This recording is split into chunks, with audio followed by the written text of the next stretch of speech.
बस गुरुदेव। गुरुदेव, कल मैं गया था नीलम मौर्य जी की सिस्टर के यहाँ पे। गुरुदेव, मुझे नहीं मालूम था कि उनकी बड़ी बेटी है जो जिसने सुसाइड किया था। वो जब मैं वहां पहुंचा तभी मुझे मालूम चला। मुझे लगा शायद वो कोई बच्ची रही होगी और वो खत्म हो गई है और वो दोबारा प्राप्त करना चाहती हैं। गुरुदेव, वहां पर पहले तो मेडिटेशन के लिए जब बैठे तो जैसे ही मैंने किया तो मतलब धूप की जैसे सुगंध होती है, बहुत तेज सुगंध लगातार बनी रही, करीब आधा घंटा 40 मिनट, जब तक कि हमने मेडिटेशन किया। और तो मुझे लगा कि वो उन्होंने पहले बताया भी मुझे कि मैं मेडिटेशन किया तो धूप की सुगंध आती है। तो मुझे लगा हो सकता है वही सूक्ष्म शरीर मेरे पास में आ रहा हो। फिर गुरुदेव सब कुछ बातचीत की, उन्होंने पूरा डिटेल बताया और चाय वाय ऐसे पिलाने के समय फिर मैं वापस आ गया गुरुदेव। और रात में जब अपना सोने से पहले जब साधना करता हूँ तो उसमें फिर मुझे खुशबू वही आई। तो फिर मैंने उसको आपके पास में भेज दिया। इनफैक्ट उनके जब भी करता हूँ तो कोई भी सूक्ष्म शरीर हो तो मैं आपके पास ही भेजता हूँ गुरुदेव। तो मैंने भेज दिया, मैंने कहा कि वो ठीक है। और फिर घर जब आया तो फिर मैंने नमक के पानी से हाथ वाथ भी धोया और थोड़ा सा पी भी लिया था नमकीन पानी। फिर गुरुदेव आज दिन में जब मैं साधना पे बैठा, फिर मुझे हल्का सा खुशबू आई। तो फिर मैंने मतलब यही मतलब संकल्प लिया कि जो कोई भी मेरे आसपास है वो मेरे गुरुदेव के पास चला जाए। तो गुरुदेव कृपया मार्गदर्शन करिए, क्या कोई मेरे साथ में तो नहीं आ गया है? और अभी मेरे को साधना में इतना भी नहीं हुआ हूँ कि खुशबू अगर आने लगे और सब कुछ होने लगे गुरुदेव। कृपया मेरी मार्गदर्शन करिए गुरुदेव। और गुरुदेव एक और क्विकली एक पूछना था गुरुदेव, अब 22 तारीख से जो जनवरी से जो शुरू हो रहा है शिविर, वो आपने मंत्र साधना का किया है गुरुदेव। आपने मुझे मना मतलब बताया था कि मंत्र साधना नहीं करनी, केवल थर्ड आई करनी है। तो क्या गुरुदेव मैं उसके लिए अप्लाई कर सकता हूँ गुरुदेव? और मुझे बताइएगा गुरुदेव। चरण स्पर्श गुरुदेव, चरण स्पर्श। प्रणाम सुशील जी आपको, और प्रणाम आप सभी को। सुशील जी को तो मैंने पर्सनल आंसर दे दिया था, मगर वीडियो में आंसर देना इसलिए ठीक लगा कि कभी आपके साथ भी ऐसा हो सकता है। पूरी घटना को समझते हैं। एक परिवार में एक लड़की ने, बड़ी लड़की ने आत्महत्या कर ली। कुछ कारण रहे होंगे। कई बार हम छोटे छोटे कारणों के चक्कर में ये सोच लेते हैं कि जीवन को मिटा देते हैं तो कारण भी मिट जाएंगे। हमें ऐसा लगता है शरीर को मिटा दें तो कारण मिट जाएंगे। शरीर को मिटाने से कारण नहीं मिटते। कारण शरीर में थोड़ी ना है। शरीर तो उसकी अभिव्यक्ति करने के लिए है। जैसे कोई सोचे कि मेरे अंदर बहुत सारी काम वासना है, मैं स्त्रियों को देख के आकर्षित होता हूं तो आंख फोड़ लूं। आंख फोड़ने से कुछ नहीं होगा। कुछ तो ऐसे भी महान लोग हैं, वो सोचते हैं कि काम वासना तो क्यों ना अपनी जनिंद्री ही कटवा दी जाए, अपना वो हिस्सा ही कटवा दिया जाए, तो काम वासना रहेगी नहीं। शरीर में काम वासना नहीं है। शरीर में दुख के कारण नहीं है। दुख के कारण सूक्ष्म शरीर में है, भौतिक शरीर में नहीं। भौतिक शरीर तो उसे अभिव्यक्त करता है। तो किसी कारण से उस बच्चे को समझ नहीं आया होगा और बच्चे को लगा शरीर मिटा दूं, कारण भी मिट जाएंगे, और उसने आत्महत्या कर ली। अब आत्महत्या करने के बाद जो होता है वो एक अलग ही दुनिया होती है। अब दिखता है कि ये तो बहुत बड़ी गलती कर दी। कई बार हम बहुत जोश में कुछ काम कर देते हैं और बाद में एहसास होता है बहुत बड़ी गलती हो गई। अब कदम पीछे उठाने का तो सवाल ही नहीं उठता। शरीर से संबंध टूट गए। माता पिता से भी प्यार है, पूरे परिवार से प्यार है, अब हो तो कुछ भी नहीं सकता। तो वो सूक्ष्म शरीर कह लो या आत्मा कह लो, तुम जो भी भाषा यूज करो, वो सूक्ष्म शरीर वहां रुक जाता है। और जब वो वहां रुकता है तो वो जन्म की प्रतीक्षा करता है कि मैं जन्म लूं, मैं वापस। अब वापस आने का कोई उपाय उस शरीर में तो नहीं है।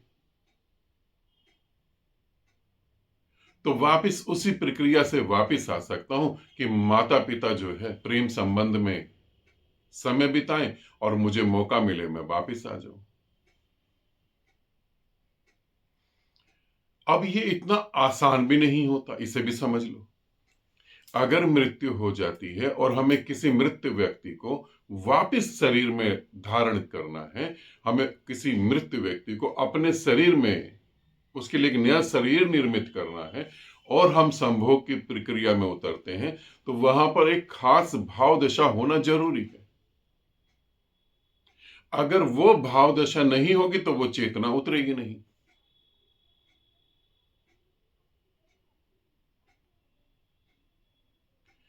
अब वो हो सकता है उनके माता पिता ने प्रयास करा हो मगर वो बात समझ नहीं पा रहे, इसलिए उस बच्ची का जन्म नहीं हो पा रहा। अब जब तुम वहां साधना करवाने गए या वहां बैठ के साधना कर रहे हो और तुम्हारे साथ कोई आत्मा जुड़कर वो घर आ गई, अब खुशबू महसूस हो रही है। हाँ, ये बात तो पक्की है। वैसे हल्की फुल्की खुशबू महसूस हो जाती, कभी हुई कभी नहीं हुई, मगर जब तुम बुद्धत्व तुम्हें घटता है तो वो कंटिन्यू महसूस होने लगती। क्योंकि हर बुद्ध के शरीर से जिन्हें वो परमात्मा प्राप्त हुआ, जिसके साथ एक हुए, उनके शरीर से हर वक्त एक भीनी भीनी प्यारी प्यारी खुशबू निकलती रहती है। तो अब तुम जो है घर पे साधना कर रहे हो, फिर भी वो खुशबू आ रही है। कभी भी ऐसा किसी साधक के साथ भविष्य में घटे, ये मैं वीडियो भविष्य के लिए बना रहा हूं, अगर कोई साधक ऐसा फंस जाए तो वो मेरे वीडियो को देख के समझ सकता है। क्योंकि अब सुशील जी तो मेरे साथ जुड़े हुए हैं, तो उन्होंने मेरे को ही कहा सीधा सीधा। अब अगर मुझसे नहीं जुड़े होते और थोड़ा भयभीत होते तो न किसी तांत्रिक के पास तो जरूर जाते। अब जब तांत्रिक के पास जाते या किसी पंडित के पास जाते तो जो उनकी हालत होने वाली थी, वो तो भगवान ही बचाए फिर। तो ये वीडियो इसीलिए महत्वपूर्ण है। अब हम इसको समझते हैं। जब सुशील के साथ वो आत्मा जुड़ी और सुशील ने कहा कि आप मेरे गुरुदेव के पास जाओ, तो ठीक, जो सुशील को वहां लखनऊ में बैठ के खुशबू आ रही थी, मैंने मां को बोला कि अचानक कोई खुशबू आ रही है, मेरे भीतर से जो उठती है वो अलग है और जो बाहर से आ रही है अलग है। और जब ध्यान से देखा तो पता लगा कि वही आत्मा, और वो किस लिए भाग रही है, वो जन्म लेने के लिए भाग रही है, जन्म के लिए तड़प रही है। और फिर वो वापस सुशील के पास चली गई। अब वापस सुशील के पास क्यों चली गई? अब क्योंकि वहां तो उसको जन्म मिल नहीं पा रहा। अब एक संयोग बन रहा है कि बच्चों की शादी हो, और बच्चों की शादी हो और उन्हें बच्चे को जन्म देना हो तो वहां प्रवेश हो सकता है। अब ऐसा संयोग बन रहा है। अब सुशील को ऑडियो में तो मैंने ये बताया नहीं क्योंकि मेरे को लगा ही नहीं, मगर जब ऐसी आत्मा जुड़ती है तो वो यही चाहती कि मेरा जन्म हो जाए, मैं वापस इस पृथ्वी पर आ जाऊं। नेचुरल डेथ में सूक्ष्म शरीर या आत्मा इतना तड़पती नहीं है। सुसाइड करने के बाद या एक्सीडेंटल डेथ में आत्मा बहुत ज्यादा तड़पती है क्योंकि उसे जन्म नहीं मिलता। नेचुरल डेथ में तो नेचुरल डेथ जब होती है तो नेचुरल डेथ का प्रोसेस यहाँ चल रहा होता है और कहीं जन्म का प्रोसेस चल रहा होता है। यहां शरीर छूटता है, वहां शरीर धारण हो जाता है। मगर अकाल मृत्यु में या आत्महत्या में, सुसाइड केस में या एक्सीडेंटल केस में डेथ जब होती है तो ये ऐसा नहीं होता कि आपके लिए गर्व अस्तित्व तैयार कर रहा है। अस्तित्व को तो ये पता ही नहीं कि आपने क्या कर लिया, तो गर्व तो अभी आपके लिए तैयार नहीं। अब भटको। तो यहां तो मैं भी ये इस वीडियो के थ्रू भी मैं सुशील को, वैसे सुशील को मेरे को पर्सनल भी बोलना था, वैसे मैं इस वीडियो के थ्रू भी बोल रहा हूं कि उस आत्मा को या उस चेतना को बच्चों की जब शादी होगी तो वहां हम उसको पैदा नहीं होने देंगे, क्योंकि वो कहीं और पैदा हो तो वो ज्यादा अच्छा है। हम जब अपने बच्चे की शादी कर रहे हैं तो हमारे बच्चे के साथ बहुत कुछ और जुड़ा हुआ है, तो वो जो वेट कर रहे हैं उनको आना चाहिए उनको, क्योंकि वो बच्चे जब गर्भ में किसी को बुलाएंगे तो वो एक अलग और आत्मा हो जिसे हम उतारें, तो उस आत्मा को तो हम नहीं उतारेंगे। मगर जब भी आप कहीं साधना करने जाएं, साधना कहीं करवाएं और कोई भी ऐसी आत्मा जुड़ जाती है जो जुड़ने के बाद आपको खुशबू महसूस हो, तो ये हमेशा याद रखें कि वो आपका नुकसान नहीं करेगी, वो आपको कहीं से भी हानि नहीं पहुंचाएगी। वो आपके साथ जुड़ गई क्योंकि उसे उम्मीदें दिखाई दे रही हैं, उसको जन्म मिल सकता है। सर्वप्रथम सबसे पहले हम यही कोशिश करते हैं शरीर छूटने के बाद कि हम अपने उस परिवार में पैदा हो जाएं। यदि नहीं हो पाते तो आस पड़ोस में कहीं हो जाए, यदि नहीं हो पाते तो फिर कुटुंब में पैदा हो, कुटुंब में भी नहीं गर्भ मिल पा रहा तो जिस शहर में हम हैं उसी शहर में पैदा हो जाए। तो सबसे ज्यादा प्रयास तो ये होते हैं कि जहां है वहीं पैदा हो जाए। मगर ये संयोग नहीं बन पाता तो फिर उस संयोग जहां हमें लग रहा होता है। अब आप कहेंगे कि आत्मा को कैसे लग रहा होता, आत्मा कैसे जान लेती है? अब ये अगर वीडियो बनाऊंगा तो कम से कम 2.5-3 घंटे लगेंगे तुम्हें एक एक चीज समझाने को, क्योंकि जो मैं शब्दों में बोल रहा हूं उस शब्दों में कहीं सूक्ष्म शरीर कोई काम नहीं करता है, ना ही कोई आत्मा सुनती है। तो वो तो 2-2.5 घंटे की वीडियो मुझे लगता बहुत लंबी हो जाएगी शायद। जब से मैंने यूट्यूब पे वीडियो बनाया तो मेरे को तो लगता ही नहीं मैंने इतनी बड़ी वीडियो कभी बनाई होगी, तो मुश्किल से 30 मिनट की। तो आत्मा जो है गर्भ ढूंढ रही है, उसको इस पृथ्वी पर जन्म लेना है। और जब ये आत्मा जुड़ती है तो ये आपको नुकसान नहीं पहुंचा सकती, आपको सेफ करने की कोशिश करेगी, और सेफ नहीं कर सकती तो वो वहीं की वहीं ठहरी रहेगी, या फिर वो गुरु के पास आ जाएगी। मेरे पास भी आ जाए तो मेरे पास संभावना नहीं, मेरे पास तो ऑलरेडी मेरे इतने बच्चे हैं, मैं उन्हीं को बुद्ध बनाने में लगा हूं। तो अब वो संभावनाएं ढूंढ रही है।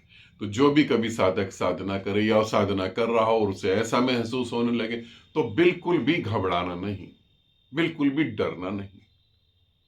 कुछ नहीं हो रहा, तुम सुरक्षित हो, तुम परमात्मा के हाथों में पूरी तरह सुरक्षित हो। तो इसे लेकर कभी किसी तांत्रिक के पास, किसी पंडित के पास, किसी मौलाना के पास, मौलवी के पास जाने की कोई जरूरत नहीं है। आप बिल्कुल ठीक हाथों में, आपका बुरा नहीं होगा, बुरा होता होगा तो रुक भी जाएगा, ये शुभ है। हाँ, अब ये हो सकता है कि अगर मैं सुशील के साथ ना जुड़ा हूं या सुशील मेरे साथ नहीं जुड़ा हो और उनके घर में बच्चे की शादी हो तो वहां ये आत्मा पैदा हो सकती है। इसकी 101% संभावना है। ऐसा होता है तो ऐसा ही होता है। इसलिए इस वीडियो को बनाने का मकसद मेरा ये था कि आप घबरा ना जाएं, आप डर ना जाएं, ठीक है ना। तो ऐसा नहीं सोचे कि अरे ये क्या हो गया, कोई बला आ गई हमारे साथ, अब क्या होगा। नहीं नहीं, कुछ नहीं। प्रेत लोग में ऐसा भी होता है, बहुत कुछ शुभ भी होता है। भूत प्रेत बहुत कुछ शुभ भी होता है और बहुत कुछ अशुभ भी होता है। सभी अशुभ होता है ये नहीं, पूरे ब्रह्मांड में 100% अशुभ होता ही नहीं, और पूरे ब्रह्मांड में 100% शुभ होता ही नहीं, ठीक है। जो 100% होता है वो बुद्ध होता है, ना तो शुभ ना अशुभ, शुभ और अशुभ के जो पार चला गया, ठीक है। तो घबराने की कोई जरूरत नहीं है। साधना करें, आराम से साधना करें और गति करें। आनंदित रहें, सदा खुश रहें। बहुत बहुत प्रेम आप सबको और सुशील जी आपको।